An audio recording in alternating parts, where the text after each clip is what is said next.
Studio pour l'instant débat. Que dit la presse? Que dit la presse?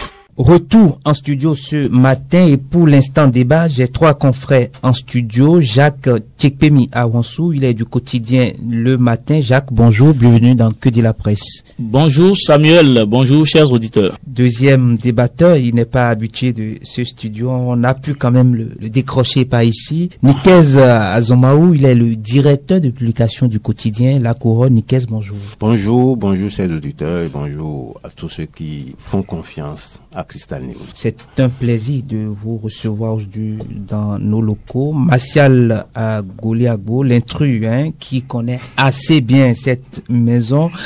Martial Goliago, bonjour, bienvenue dans Que dit la presse. Bonjour Samuel, bonjour à tous les internautes de Cristal News.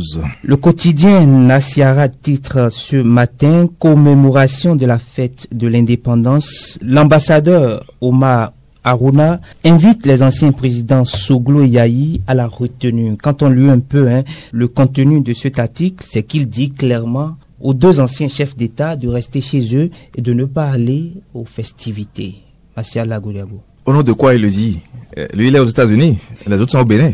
Vous savez, quand on parle en fait du 1er août, c'est la fête nationale. C'est pour tout le peuple béninois. Donc moi, je ne suis pas d'accord par rapport à cet appel-là. Ça, il faut qu'on se dise la vérité. Il faut que quand nous retrouvions donc autour de cette fête, qu'on laisse les manteaux d'opposants ou bien de mouvanciers. C'est la fête de tout le peuple béninois et je pense que c'est le moment en fait de la réconciliation entre griffes. Donc si éventuellement il a des griefs contre le régime en place, ce n'est pas le moment d'interpeller les deux anciens chefs de l'État à ne pas participer donc à cette fête nationale.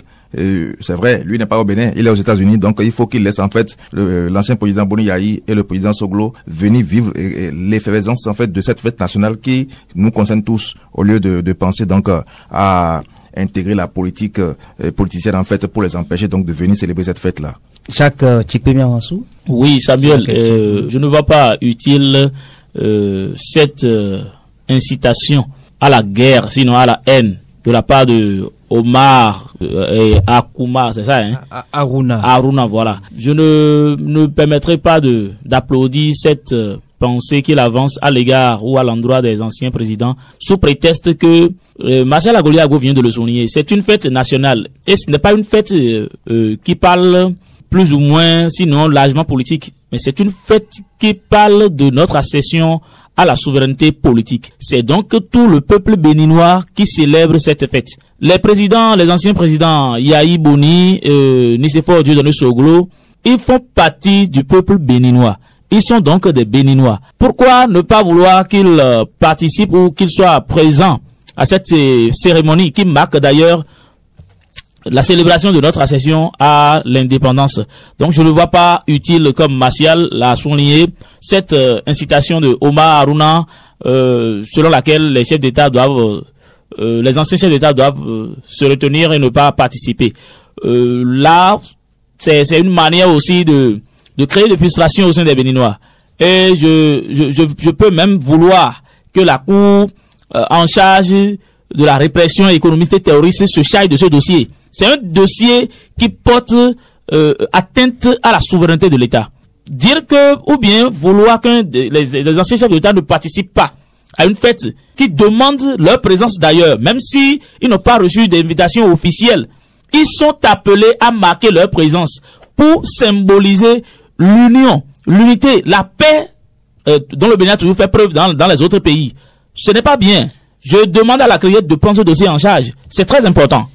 Il indique dans sa tribune, je dis il, c'est parler de l'ancien ambassadeur Omar Aruna. Il appelle également le peuple béninois entier et les deux chefs d'État, Nicéphore Soglo et Boni Yayi, à opter pour une commémoration sobre.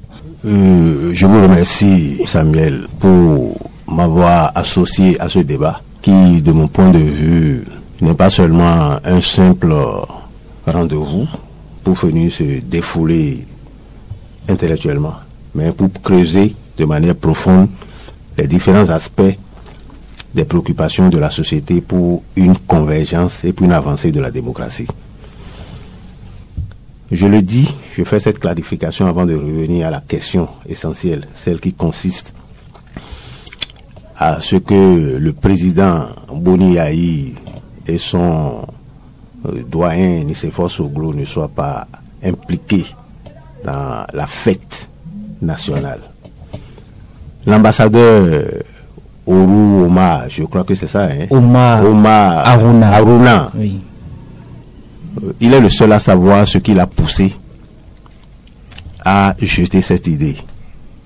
Mais je crois que ça doit être sous le fait d'une précipitation. Ou bien, bon, peut-être, c'est pas une insulte, mais c'est au détour d'un verre de trop qu'il a jeté cette idée. Et pourtant, il a argumenté sa position. Non, il a argumenté. Oui. L'argumentation peut contribuer à régler des problèmes comme l'argumentation peut contribuer à détruire. Et c'est le sens de cette argumentation qui est l'objet de notre présence ici dans ce studio, pour voir est-ce que le message partagé par l'ambassadeur répond à un contexte du vivre ensemble et de réconciliation des Béninois en ce moment, dans ce contexte où on en a beaucoup plus besoin pour avancer sur différents plans de la vie politique.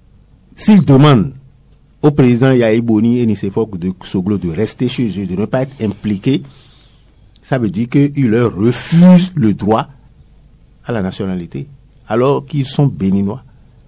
Dieu leur a donné l'opportunité et la chance d'occuper de très hautes fonctions.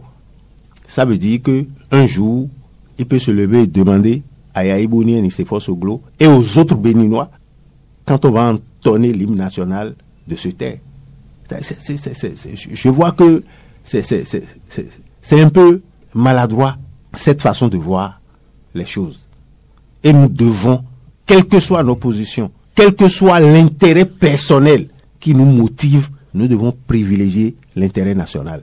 Il ne suffit pas de dire quelque chose pour plaire à un président, pour plaire à quelqu'un qui a un poste de responsabilité dans l'intérêt de pouvoir jouir d'un intérêt personnel. Il faut faire des réflexions fécondes, celles qui amènent le peuple béninois à avancer, celles qui amènent le peuple béninois à converger les efforts de tous les fils et filles de ce pays, qu'ils soient de gauche ou de droite, pour une avancée de la démocratie. C'est de ça que nous avons besoin. Et tant que la République marche, tant que les institutions marchent, tant que les indicateurs de performance sont au top niveau, chaque Béninois, de par sa position, se retrouve et être à l'aise et pourra, à des occasions du genre, se retrouver pour renforcer et partager en communion ce qu'ils ont de commun, qui est la patrie, qui est l'État. Par rapport à la patrie, par rapport à l'État, il faut avoir de réserve.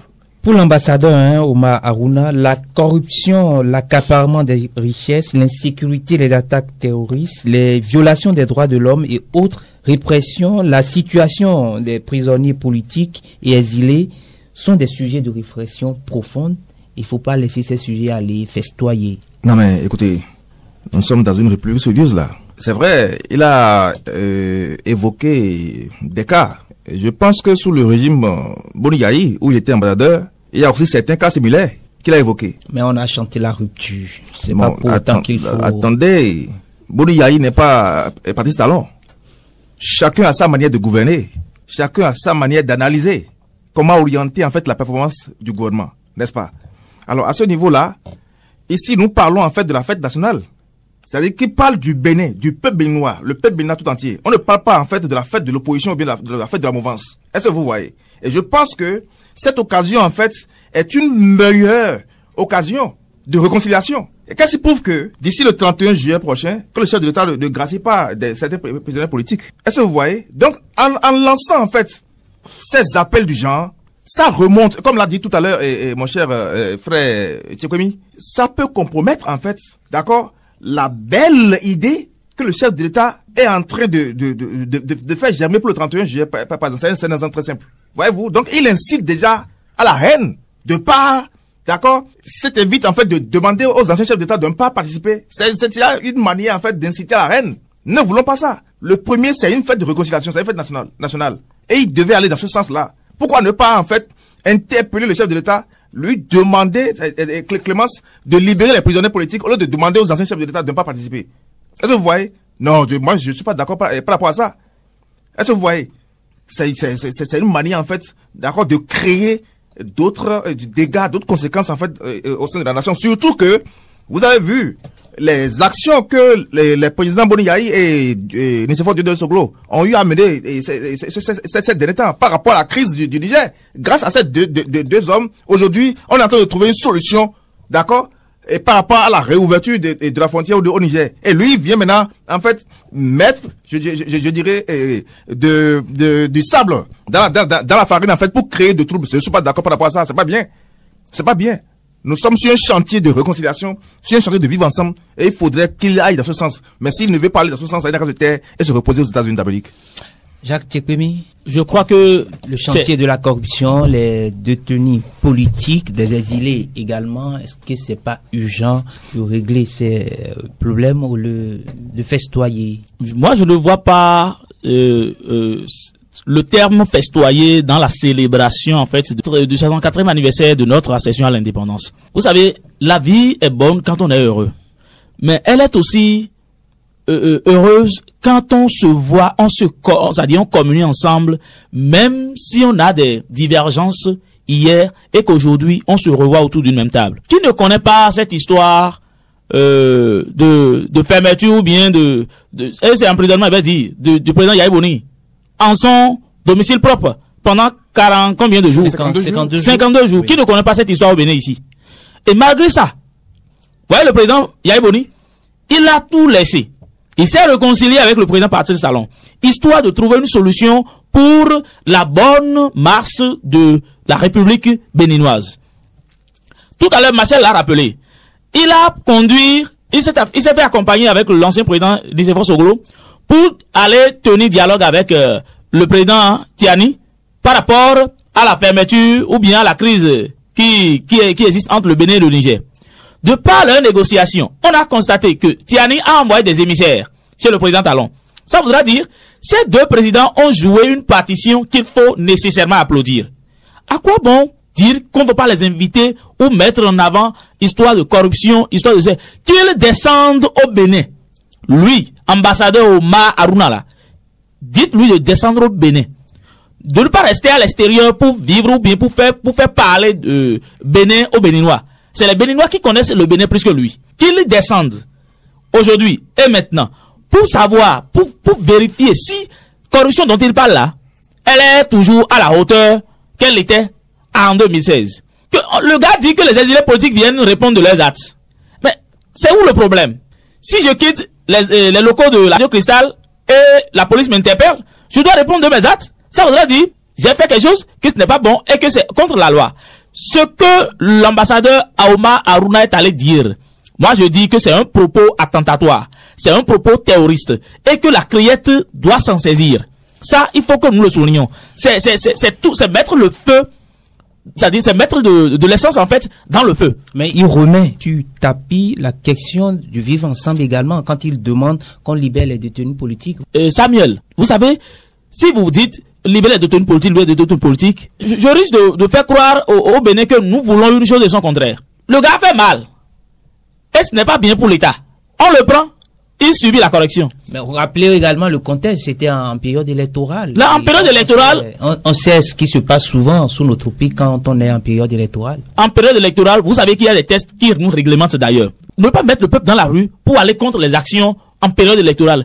Mais quand quelqu'un se permet de faire ça, il faut que cette personne-là subisse la correction des tests. Il ne faut pas qu'on nous acceptions ce qui est mauvais. On ne peut pas accepter. D'accord? On ne peut pas accepter. Si donc, vous avez bien dit des détenus politiques, n'est-ce pas? Ça veut dire, sur le plan politique, ils ont commis un crime qui n'est pas apprécié par les tests en matière politique. C'est pourquoi donc ils sont là à subir les conséquences de leurs actes. C'est très simple comme de loi à boire. Si on se prescrit une loi qu'on n'est pas en mesure de respecter soi-même, à quoi bon alors de se prescrire cette loi-là? Je pense que, je continue de dire, c'est un propos attentatoire.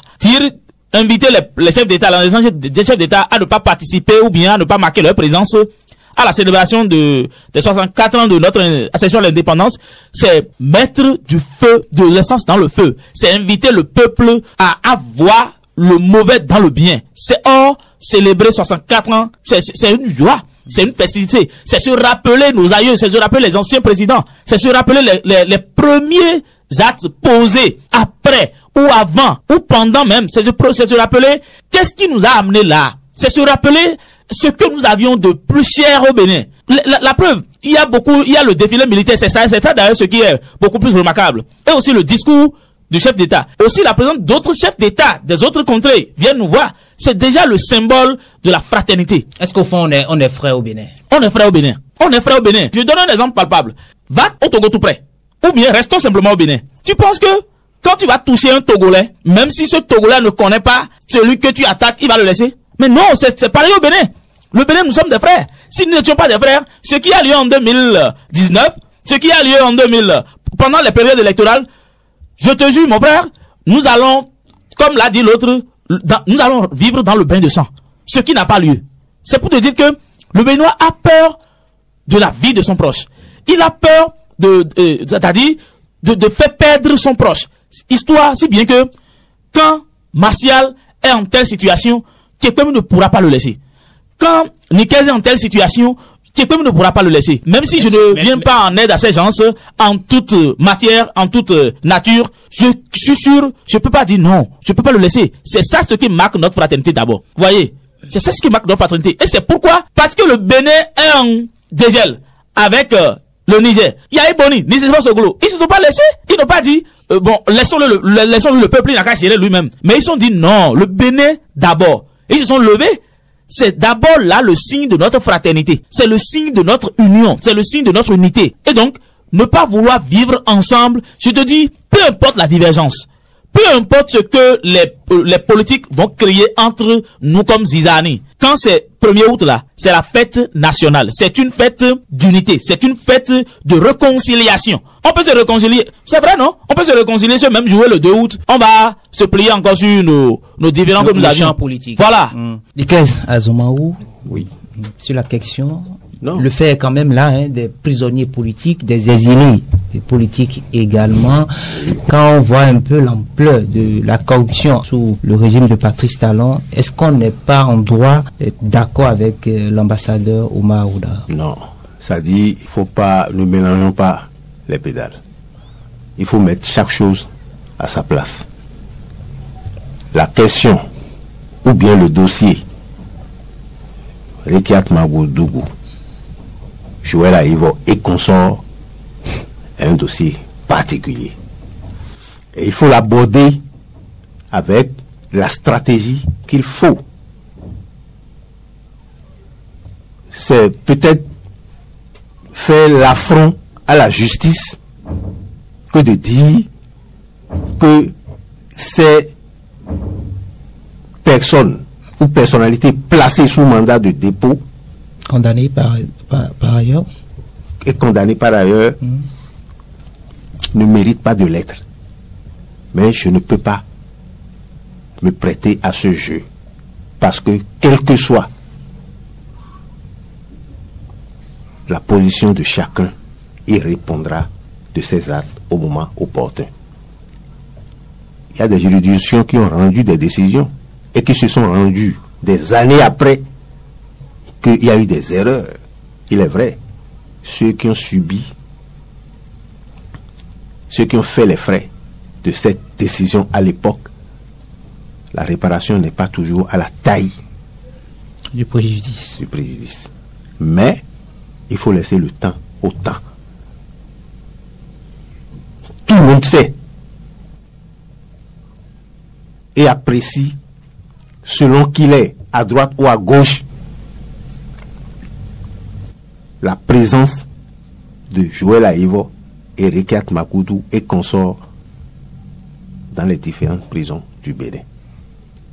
Je crois que ce débat, il faut prendre de recul pour l'aborder, ou pour faire le débat. Non pas parce que les Béninois ne sont pas sensibles au fait. Vous avez eu l'écho des nombreuses initiatives qui ont été prises, que ce soit au Parlement, que ce soit des adresses directes et indirectes au chef de l'État, que ce soit des adresses directes et indirectes à la première dame, puisqu'on dit souvent que ce que femme veut, Dieu veut.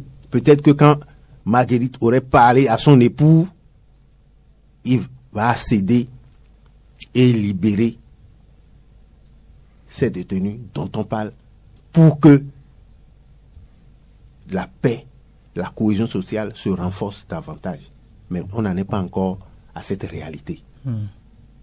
Faisons avec et avançons. Parce que ce n'est pas seulement le seul problème de la République à régler.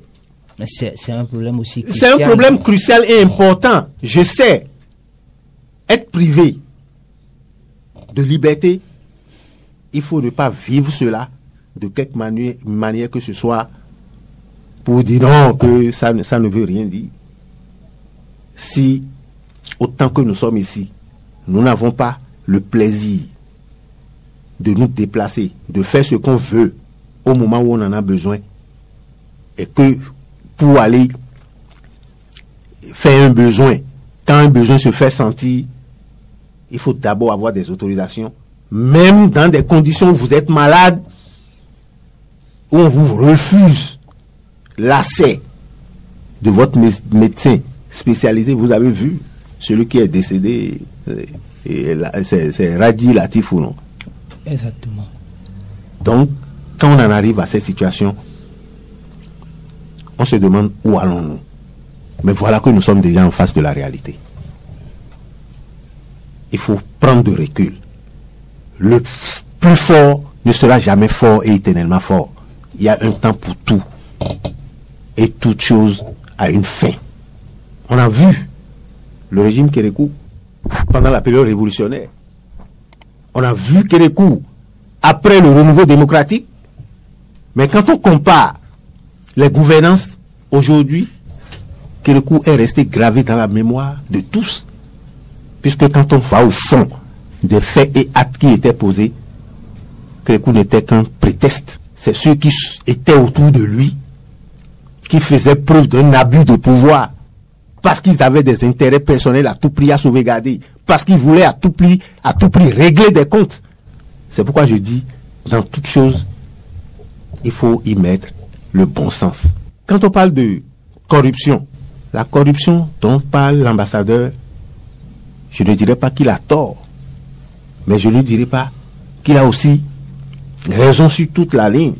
La corruption est un phénomène, c'est une réalité qui nous détruit. Qu'est-ce qu'il faut faire?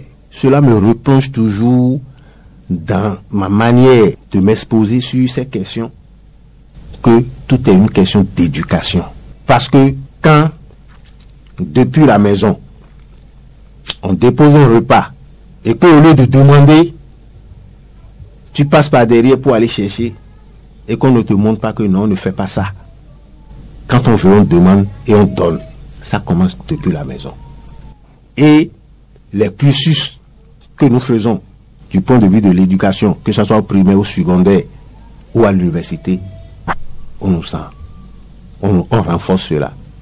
C'est pourquoi il y a certaines thématiques qui doivent toujours revenir. Parce que tout ce dont nous souffrons aujourd'hui en matière de malgouvernance, en matière d'abus du bien public, c'est le déficit en matière d'éducation. Et l'éducation, c'est depuis la maison. Donc nous avons tous notre partition à jouer pour que la corruption cesse. Est-ce que moi, en tant que Béninois, est-ce que moi, en tant que citoyen, je veux avoir un sens poussé du respect du bien public? C'est la première question à se poser. Si je dis oui, et que nous disons tous oui, ça veut dire que nous nous donnons tous la main pour parvenir au résultat, enrayer la corruption de notre société pour que les choses marchent. Mais quand mon confrère disait, c'était Tchikwemi, que hier, on a vu de trop, on a fait ceci, on a fait ça, non? Faisait référence au régime de Boni Yayi. Non, mais aujourd'hui, il y a de corruption. Il y a de corruption. Ce n'est pas parce que le mode et la pratique ont changé qu'on ne dira pas qu'il n'y a pas de corruption. J'ai toujours dit, celui qui manipule les tests pour se maintenir un pouvoir et celui qui a pris les armes pour aller conquérir un pouvoir, ils sont tous des délinquants, des bandits. Mais ils ont utilisé de modes différents. Le mode opératoire est différent. Donc le problème, il faut prendre de recul pour l'aborder et savoir l'aborder. La corruption existe bel et bien. Mais c'est la forme et les méthodes qui ont changé. Sinon, est-ce que vous n'avez pas eu de dossier au niveau de la Criette où des gens sont déposés pour des cas de corruption, pour des cas de mauvaise gouvernance? Non. Beaucoup de dossiers, hein, surtout au niveau des agences créées. Oui, oui. Donc, cela veut dire que nous ne sommes pas encore à la fin de l'abus du bien public. Mais ce que nous devons faire, et cela, ça implique la responsabilité de chaque citoyen béninois, c'est quel est mon sens du respect du bien public et quelle éducation, et cela résulte de quelle éducation on a reçu. Maintenant, moi, mon nom c'est Nikez, mon prénom c'est Nikez, mon nom, mon patronyme c'est Azomaou. Nikez, c'est peut-être une propriété privée, mais Azomaou, c'est un patrimoine commun, c'est un héritage commun. Et j'ai l'obligation de ne pas salir, de ne pas détruire, de faire en sorte que je sois crédible dans tous les actes que je pose pour ne pas, de par mes actes, entacher la crédibilité de tous ceux qui portent le nom Azomaou. Le patronyme Azomaou. Donc, c'est le véritable problème. Quelle histoire je vais laisser à la progéniture, à la postérité, pour que quand je vais quitter, on puisse toujours continuer par parler mal et bien de moi. Ce n'est pas que nous sommes tous des parfaits, non. Nous sommes des êtres humains, nous ne sommes pas Dieu. Il y a à des moments donnés des faiblesses dans la manière de s'affirmer, dans la manière de s'accorder sur la bonne marche des choses. Mais nous devons avoir pour repère que l'État est un et que les citoyens béninois sont un. Et face au respect du bien public, ils doivent converger à l'application des textes qui protègent l'État et l'intérêt général que je milite pour l'UPR ou pour le BR ou pour les démocrates. Nous devons savoir que ce que nous avons en commun, c'est l'État. Ce que nous avons en commun, c'est nous regardons tous dans la même direction par rapport à ce qui compromet l'unité de l'État. Si nous n'avons pas encore compris, ça veut dire que nous avons encore beaucoup de choses à faire. Vous avez parlé si nous sommes frères au Bénin. Nous sommes bien des frères. La preuve, quand tu observes un peu ce qui se passe lors des séances plénières, je sais que Martial en est témoin, toi-même, tu en es témoin à des moments donnés. Les pics entre Éric Gounleté, Ake, les pics entre Ake et Éric Gounleté, entre comment on appelle Noureni Achadi et autres, ne les empêche pas quand même de se retrouver sous la cour et d'être en train de rire, de se chahuter, et tu vas te dire, mais c'est ceux qui se sont dit, c'est une question d'intérêt politique. Il est vrai, on dit que la politique, c'est le jeu du plus fort, c'est le jeu des intérêts. Mais on peut quand même y mettre de l'éthique, de manière à pouvoir nous donner une certaine valeur morale, où à chaque fois, quand nous serons cités, que ce soit à l'intérieur comme à l'extérieur, que cela fasse preuve d'honneur. Quand j'apprends que Martial Tchekpemi ou Samuel a été élevé ou a été félicité pour une action de quelque nature que ce soit, je dois être fier pour dire que je me sens beaucoup plus béninois. C'est de ça qu'il est question. Et ça nous manque. Et ça fait suffisamment défaut. Et nous devons aller au-delà de toutes les considérations politiques pour construire ces différents chantiers qui sont ouverts là, à faire avancer les travaux de manière à ce que l'État soit... Ce qui s'est passé par exemple au Sénégal, c'est le sens de l'État qui a parlé. Sinon, les sages qui étaient pour la plupart de la tendance de Macky Sall auraient pu dire non, et on n'aurait pas aujourd'hui un régime de faille en place. Mais à un moment donné, ils ont vu que les intérêts de l'État étaient en jeu et ils ont tranché. Donc ça, là, doit nous servir d'exemple. Martial Gouliabou, faut-il fermer les yeux sur les faits patents de la République, la corruption, détention des personnalités à qui on ne reproche presque rien, mais déposées pour raisons politiques, et tout ce qu'on a eu dans le pays comme violation des droits de l'homme? Est-ce qu'il faut fermer les yeux sur ces faits et aller à la fête et jouir avec Patrice Talon? Personne n'a dit de fermer les yeux sur ces faits que vous avez évoqués. Ici, on parle d'une fête nationale. Est-ce que vous voyez? C'est l'intérêt de la nation qu'il s'agit.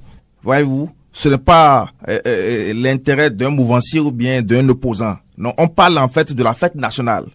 Ce que vous avez évoqué tout à l'heure, la corruption qu'on sort. Mais vous savez très bien que le chef de l'État, Patrice Talon, n'a pas dormi sur ses lauriers.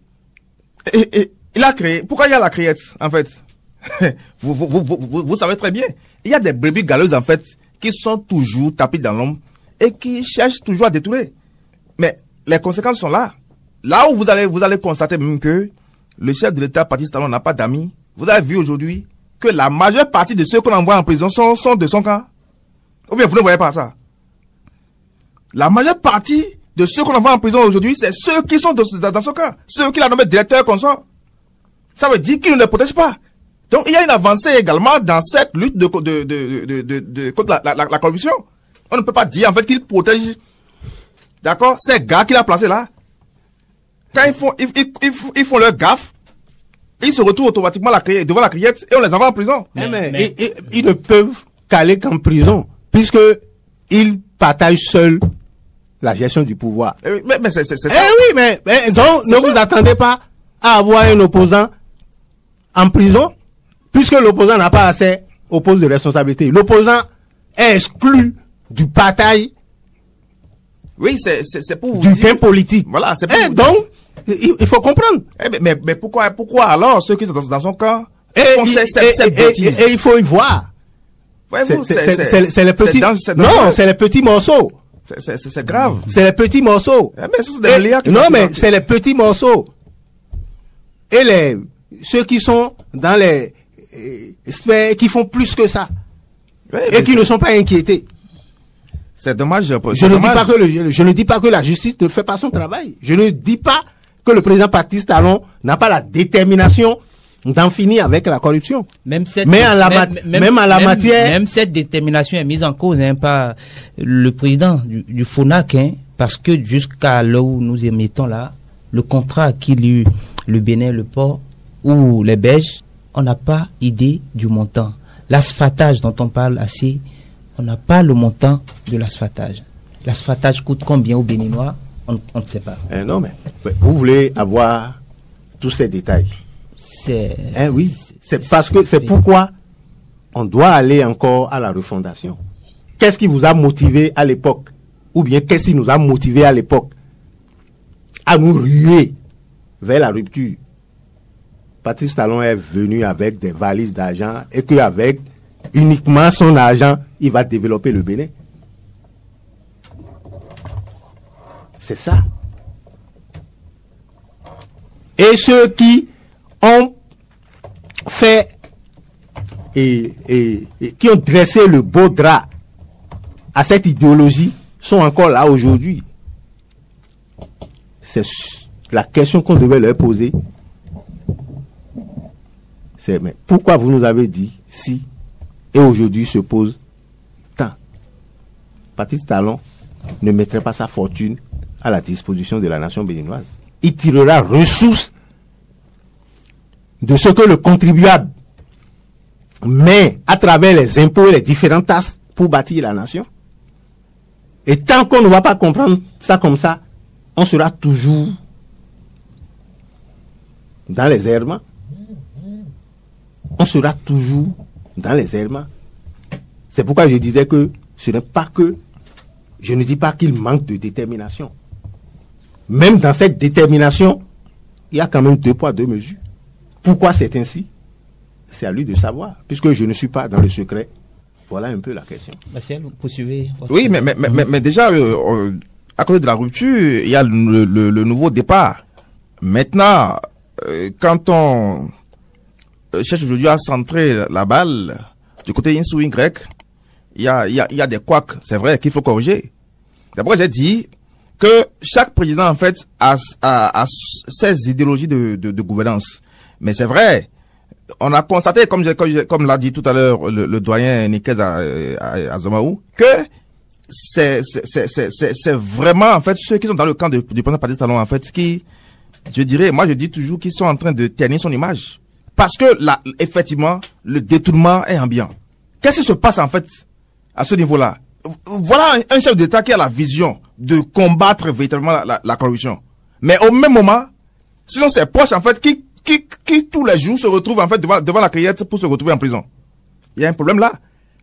Il y a un problème.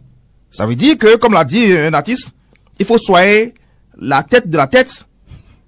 Les membres de la tête. Voyez-vous, c'est clair. Il y a un problème là, à ce niveau-là.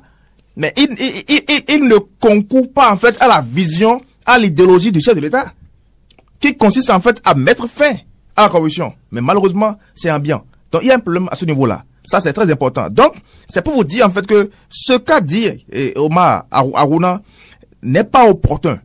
Puisque, actuellement, nous allons célébrer ensemble, main dans la main, la fête, c'est-à-dire le peuple béninois en entier. On peut penser à cela après. Mais cette fois-ci, là, on pense, en fait, à aller debout droit, main dans la main pour célébrer la fête. Donc, il n'est pas normal qu'il demande, en fait, aux anciens chefs de l'État, Boni Yayi et Dieudonné Soglo, de ne pas y participer. Ce n'est pas bien.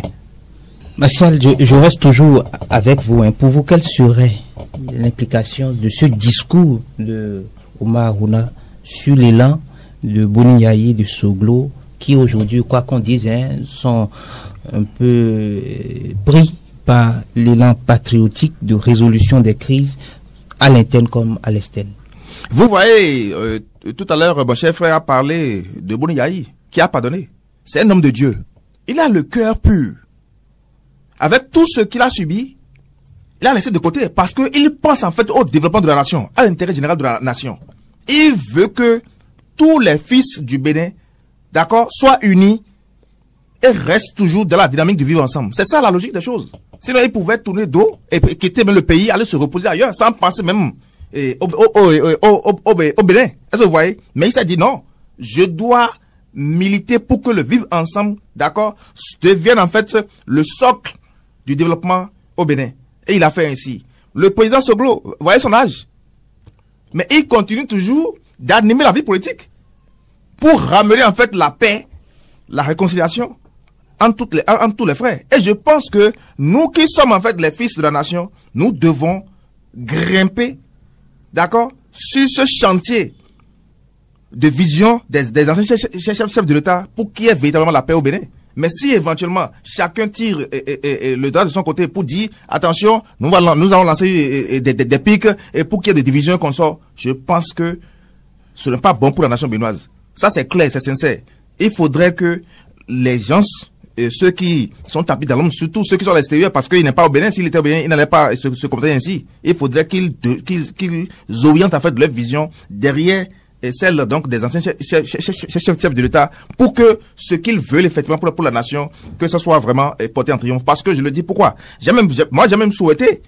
Pourquoi ne pas créer, et même après, on peut voir, on va dire que c'est pas dans la Constitution, mais on peut créer, pourquoi, le Haut Conseil des anciens chefs de l'État. Être président de la République c'est pas donné à n'importe qui. Ça pèse lourd. Mais quand ils finissent, en fait, il faudrait que l'actuel chef de l'État arrive quand même à recueillir des conseils auprès des anciens, auprès des aînés, pour faire développer la nation.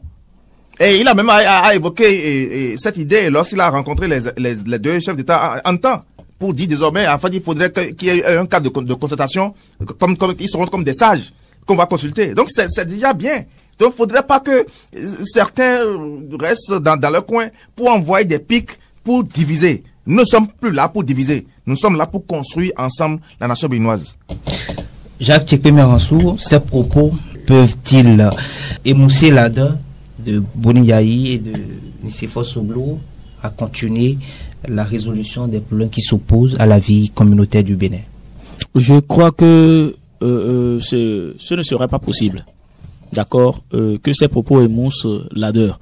Ce que moi je peux simplement souligner sur la nature de ces propos, je continue de dire que c'est des propos attentatoires.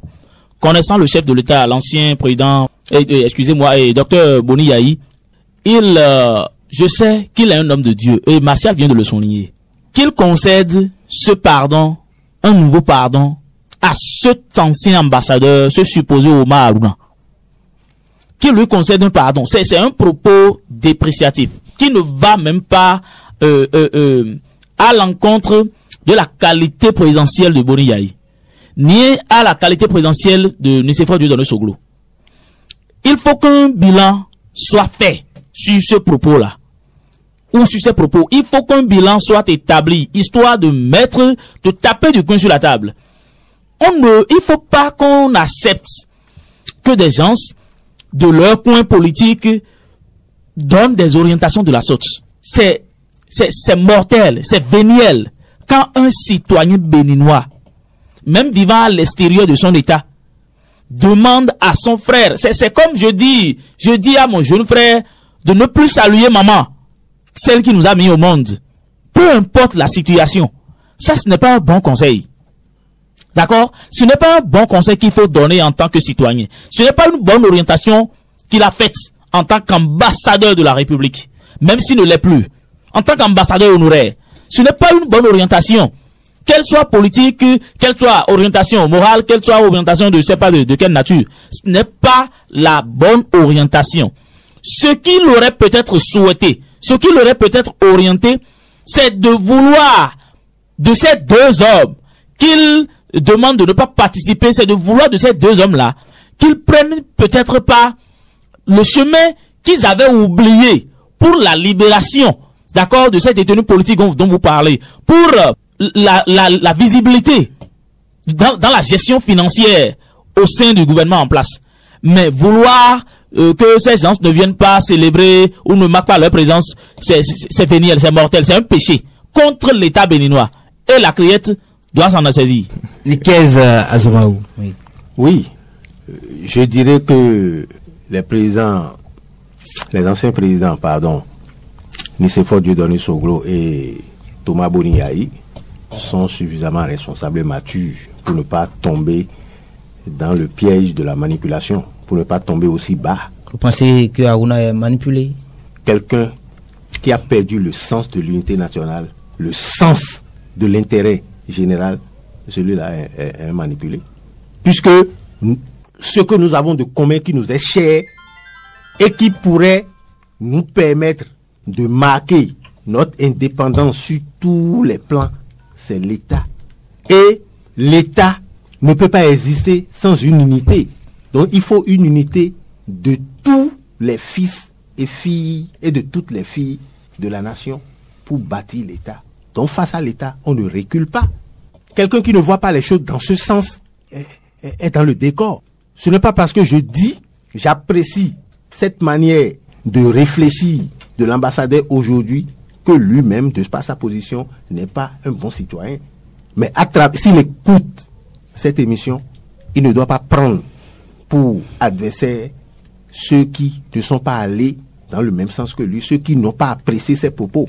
Mais il doit en fait les analyser pour voir ce qu'il y a de bien fondé dedans, pour que demain, quand il va prendre position par rapport à une situation de la République, on puisse être fier de retrouver cet ambassadeur qui a quand même, mais s'il a été ambassadeur, il n'est pas sorti de nulle part. Ça veut dire que c'est une marque de considération, c'est une marque de compétence et de fierté. Il faut qu'il pose des actes qui reflètent cette confiance et cette qualité qu'on lui a donnée. Donc, dire aux anciens chefs d'État de boycotter, de faire chose là-dedans, ce n'est pas de ça que nous avons besoin maintenant. En toute chose, il faut quand même l'humilité. En toute chose, il faut mettre l'intérêt supérieur. Peut-être un exemple pour appuyer mes confrères Martial et Jacques Djekpemi. En 2006, à la passation des charges entre Patrice Talon et Thomas Boni Yayi. 2016, vous voulez dire? Non, et 2016, où il remettait au président Patrice Talon la Bible les gens disaient que mais Talon et pas Thomas Boni-Yahi, bon, c'est quoi les gens le prenaient comme un fou ou quelqu'un qui a perdu la raison. Mais il sait ce qu'il était en train de faire. Parce que chaque acte que vous allez poser, qui s'écarte, bon, il aurait pu aussi, c'est parce que c'est son obédience. S'il était musulman, il aurait dû donner un Coran comme cadeau. Puisque que ce soit le Coran comme la Bible, c'est les bonnes conduites, c'est les principes de Dieu pour maintenir le vivre ensemble, la symbiose, pour mériter une vie spirituelle correcte qui se résume entre la Bible et le Coran. Mais ceux qui ont pris du recul par rapport à cet acte qui a été posé en temps doivent en train de comprendre maintenant qu'il le fallait en tant qu'un geste symbolique qui nous invite à marquer un arrêt, une pause à chaque fois que nous serons dans une situation qui va compromettre la paix, la sécurité et qui va perturber sérieusement le vivre ensemble. Donc j'invite l'ambassadeur à beaucoup plus de retenue. Il est certes dans un combat, il est dans une lutte, mais dans ce combat et dans cette lutte, il faut qu'il se réfère meilleurs principes, aux meilleures conduites pour que l'intérêt national et le sens de l'État soient sauvegardés. Et nous allons sortir de ce studio par une question. On va faire un tour de table rapide. Martial, pensez-vous que Patrice Talon va gracier beaucoup cette année? Il le fait toujours, il le fait. L'année dernière, il a sorti beaucoup de prisonniers. Et vous savez très bien que même ceux qui s'étaient mêlés à l'histoire de 2019 aussi, et qui n'étaient même pas encore condamnés mais déposés en prison, sont sortis. La majorité était sortie. Donc il a fait un geste. L'essentiel, c'est qu'on vise en fait les ténors, c'est-à-dire Jola Ivor, Madougou et consort. C'est ça en fait. Sinon il le fait chaque fois. Bon, vous savez, mon cher doyen Nikel Azamaou a dit une chose. En 2016, le président Boni-Yahi d'alors a remis une Bible, voyez-vous, au chef de l'État. C'est significatif. La parole de Dieu, c'est l'épine dorsale en fait qui consolide en fait le vivre ensemble. C'est-à-dire, on voit, on découvre en fait l'amour universel dedans. Donc, il est normal qu'aujourd'hui, les anciens chefs d'État, c'est-à-dire Boni-Yahi et Nicéphore Dieudonné, qui, malgré en fait les déviances, ont maintenu en fait le contact avec le président Talon. C'est il y a un signal fort d'amour. Est-ce que vous voyez? Donc de ce fait, il peut arriver, ne sont pas des devins, mais il peut arriver que le chef de l'État, Patrice Talon, est un homme également de Dieu. Il est un chrétien fervent. Donc il peut arriver qu'il décide de les gracier. C'est bien possible parce que c'est lui qui a le pouvoir en main. C'est pas nous. C'est lui qui a le pouvoir en main. Donc ça peut arriver à tout moment. Mais nous ne connaissons pas l'heure. C'est Dieu seul qui peut nous dire à quelle heure il peut le faire. L'essentiel, c'est de voir. C'est vrai, le poisson à Ivor, on le connaît. Il a beaucoup fait pour la nation béninoise. Tant qu'à l'intérieur qu'à l'extérieur. Et je dirais le peuple africain mondial a encore besoin de lui. Donc, si demain il sort, c'est pour le bonheur de tous.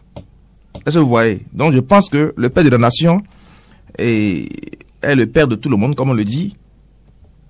Le poisson à Ivor est son fils. Est-ce que vous comprenez? Donc à un moment donné, c'est sûr qu'il va agir. Ça, je parle en tant que croyant. Il peut agir à tout moment pour le gracier. Jacques Tchekeming, sur la même question. Oui, je crois que cela peut arriver. Nous sommes aujourd'hui le 30, n'est-ce pas? Nous avons encore assez d'heures devant nous pour voir le 31. Et la veille donc de cette célébration, je crois, il le fera. Le président Patrice Talon, il va libérer assez. Et il va libérer plus que le nombre qu'il avait l'habitude de libérer. Moi, j'ai cette foi-là. Je continue de rester dans cette option d'optimiste face aux actions de fraternité vis-à-vis du chef de l'État Patrice Talon. Je crois qu'il va le faire. Peut-être ainsi Joël aussi demandait une grâce. Il allait figurer sur la liste qui viendra bientôt. Non, bon, moi je ne vois pas je ne vois pas la question sous cet angle. Est-ce que Joël et Madougou ont besoin d'une grâce. Ils ont besoin d'une justice. La justice a dit le droit à 10 ans et 20 ans. Non, ils ont besoin de la justice. Et je crois que ce n'est pas seulement... Ce sont ces 2 cas-là qui sont des cas phares dont on parle. Mais il y a beaucoup d'autres cas. Il y a des gens à l'intérieur qui sont détenus et qui ont besoin beaucoup plus de cette grâce-là que Joël Aïvo. Puisque ces 2 cas, Joël Aïvo et Rekiat Madougou, on sait les réelles motivations de ces cas. Ce que j'aurais voulu, c'est que la volonté de Dieu soit faite. Et que, au-delà de la justice des hommes, que la justice divine se manifeste au profit de Rekiat Madougou et de Joël Aïvo et de tous ceux qui sont victimes d'une manière ou d'une autre d'injustice et qui sont placés dans les liens de détention. Merci à vous, Nikez Azomaou. Merci à vous également, Martial Gouli Agbo, Jacques Tchikpemi à Wansou. Merci d'avoir été